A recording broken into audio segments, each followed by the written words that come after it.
et notre correspondant à la chaîne 3. Bien sûr, on vous présente plus Monsieur Allel, hein, ça y est, Mohamed. Et bien sûr, merci à vous, Monsieur Kader Ali, directeur des services agricoles. Et tout à l'heure, il y avait donc avec nous Monsieur Medjaoud Mohamed, historien. Je dois aller voir quelqu'un aussi de très intéressant. On va le faire découvrir à tous ceux qui nous suivent. Nous sommes, je le rappelle encore une fois, en direct sur Canal Algérie. Bonsoir. Bonsoir, madame. Bonsoir à vous encore une fois. Vous pouvez vous lever, il n'y a pas de souci. Il n'y a pas de souci. Permettez-moi juste un petit peu de vous présenter. Tfadal. Alors, est-ce que vous pouvez un petit peu nous expliquer ce que vous faites? Parce que c'est très très important et aussi c'est exceptionnel. Alors, c'est le musée agricole, hein, quelque part, Oui, c'est ça? oui, C'est oui. Monsieur Ralem Sardi, ingénieur en agronomie Oui. et enseignant À d'université. l'université, oui. Parfait.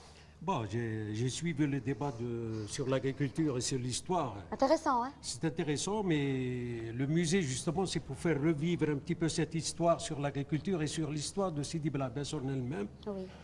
Sidi Bel Abbès, le colon a essayé par tous les moyens d'effacer les traces de l'évolution de l'agriculture en Algérie en disant que c'est les Français qui ont un petit peu amélioré le rendement en Algérie. La preuve en est que la tribu des Ouled Ali, qui fait partie d'Ibn Amr, a offert à l'émir Abdelkader plus de 600 silos de blé et 3500 chevaux. C'est dire la prospérité de la région de Bel Abbès, et c'est pour ça qu'on a appelé l'Ibn Amr la verte tribu, la tribu verte, parce qu'elle avait accès sur l'agriculture. L'université de Sidi Bel Abbès, en plus de son savoir, de sa technologie et de ses sciences, je dirais bien, a eu le mérite de créer le premier musée d'agriculture en Algérie et le deuxième en Afrique. Il existe à peu près 1000 à 1500 musées agricoles en France. Pour nous, le musée en France.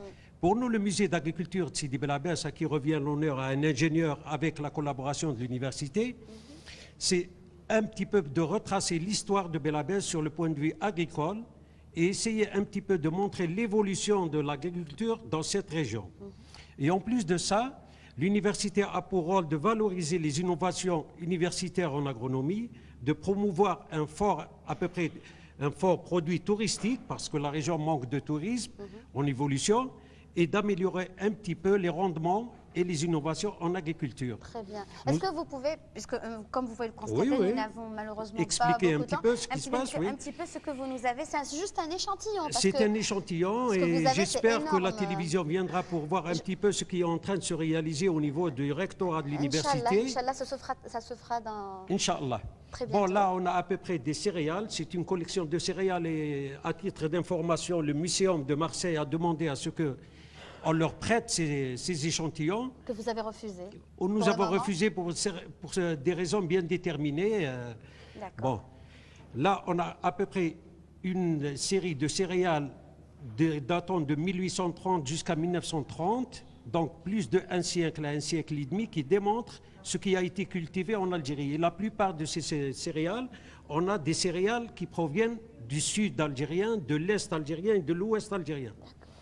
Là, on a à peu près, pour démontrer un petit peu ce qui se fait au niveau de Bel Abbès, ça, on a un produit, ce qu'on appelle, qui a été planté à Sidi Bel Abbès et à peu près dans toutes les régions, ce qu'on appelle le sapindus.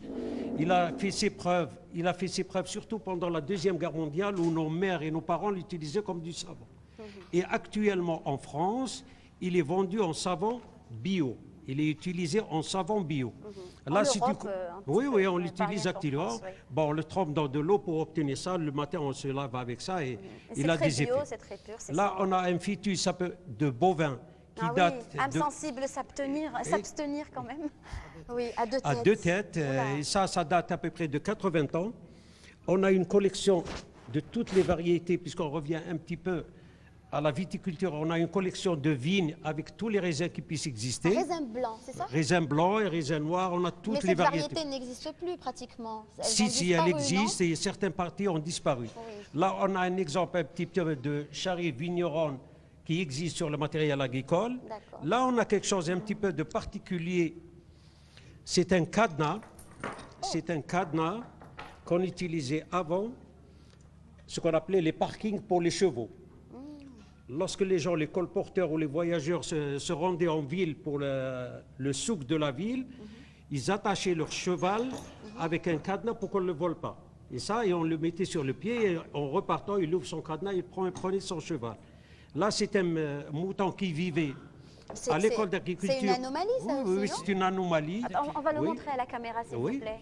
Voilà, plutôt C'est l'inverse. Hein. c'est un mouton qui vivait à l'école d'agriculture, puisque l'école d'agriculture, c'est l'université qui a hérité de cette école d'agriculture. D'accord. Et c'est un mouton qui vivait à l'école musée. d'agriculture. D'accord. Ça, on a un petit peu, puisque l'école d'agriculture, c'est une école qui est renommée à l'échelle, je dirais, africaine, c'est la meilleure école d'Afrique, et à l'échelle métropolitaine.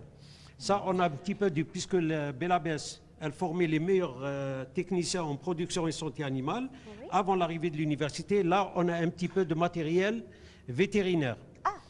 Là, c'est une collection. C'est une collection qui a été faite, offerte en 1882.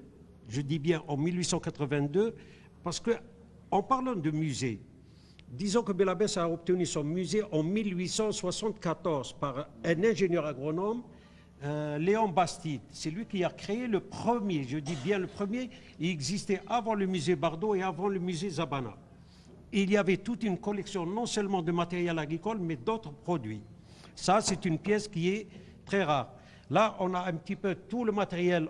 Avant, nos parents travaillaient avec des fourches et des faux en bois. Ça indique l'évolution un petit peu de ce matériel agricole. Oui. Ça, c'est un matériel, parce qu'avant, on n'avait pas de botteleuse. Il n'y avait pas de botteleuse pour obtenir une botte de foin. Le foin était mis dans des meules, et ça, c'est pour couper en morceaux le foin pour le distribuer aux animaux. C'est un coupe-paille. Ça, c'est avant les nouvelles machines, on utilisait ça pour couper la betterave fourragère et qu'on distribuait aux animaux. Oula, attention, Oui, ne oui. ne pas vous blesser. Ça, c'est un matériel un petit peu spécial. C'est un tableau très demandé. Ça, Je vais vous tenir le micro. oui, Merci. ça, c'est la faux. Et ça, lorsqu'elle se brisait ici, on utilisait des enclumettes. Mais Ça, c'est pour quoi faire? Ça, c'est pour faucher un petit peu l'herbe pour le distribuer aux bovins ou aux ovins. D'accord. Et ça, lorsque le faucheur avait sa scie, sa lame qui est un petit peu cassée, il utilisait cette enclumette, c'est des sortes d'enclumettes, Ça, c'est un marteau? avec le marteau, Ah, d'accord. exactement pour aiguiser. Et ça, c'est la pierre à aiguiser pour aiguiser sa faux. D'accord. Je Et passe juste sur le là-bas, côté. monsieur le recteur. Ça, c'est ce qu'on appelle un effaroucheur. Cet effaroucheur, il est utilisé lors des semences. On n'avait pas le matériel pour enfuir très rapidement les Micro. semences. On n'avait pas le temps d'enfuir très rapidement les semences. On utilisait cet effaroucheur pour faire dégager et chasser surtout les oiseaux et les pigeons pour qu'ils ne profitent pas des semences. Bon, c'est un canon, c'est un effaroucheur canon. On le règle toutes les 15 minutes, 20 minutes pour un petit peu faire peur aux oiseaux. D'accord. Ça, c'est... Pardon. Oui, mais bien sûr. Oui. Ça, c'est un lance-flamme. C'était pour lancer... Ça, c'est un lance-flamme. C'est surtout pour, au moment de chasser les criquets, l'invasion des criquets, on les C'est vrai chassait... qu'il y en a eu un certain temps un petit Voilà, peu. on les chassait avec ce lance-flamme. Amel Jarad, comme ils Voilà, le c'est ça. racontent nos grands-mères. D'accord. Ça, c'est un... Ah oui. Ça, Et ça, c'est un c'est paragel. Oui. Surtout la veille, on sent qu'il va y avoir de la gelée pour ne pas détruire un petit peu les récoltes. Oui. On mettait un petit peu de l'huile de voiture avec de la paille et on allumait ça.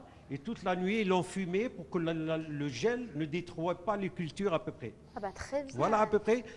Ça, c'est uniquement un échantillon par rapport à ce qui existe au niveau du musée en lui-même. D'accord. Et je remercie encore une fois monsieur le recteur, qu'on n'a pas présenté malheureusement. Non, Voilà, c'est le recteur, de recteur qu'on n'a pas présenté à ceux qui nous regardent. Si vous permettez, donc je termine. Voilà, qui est monsieur? On rappelle le nom? Professeur Khalfi. Professeur Khalfi. Ouais. Voilà. Si vous permettez, donc je termine donc l'intervention de M. Sardi pour vous dire qu'il ne s'agit qu'un échantillon donc du musée de notre université. Donc il s'agit donc d'un patrimoine inestimable. Ah oui. Et je dois donc informer donc nos téléspectateurs et les habitants de la ville de Sidi Bel Abbès que le musée, donc c'est un grand projet donc qui est suivi localement et en permanence par M. Loueli lui-même.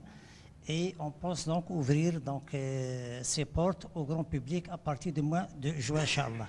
juin prochain. Inch'Allah, Inch'Allah, Inch'Allah. Inch'Allah. Voilà. Ah bah, je vous remercie, hein, je vous remercie amplement. Je voulais juste saluer votre fille, Tamrabet Zouia, qui nous regarde, qui est très fidèle à Canal Algérie et qui nous regarde de Nancy.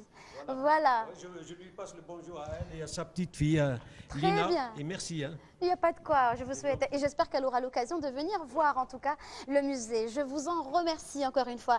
Alors, en attendant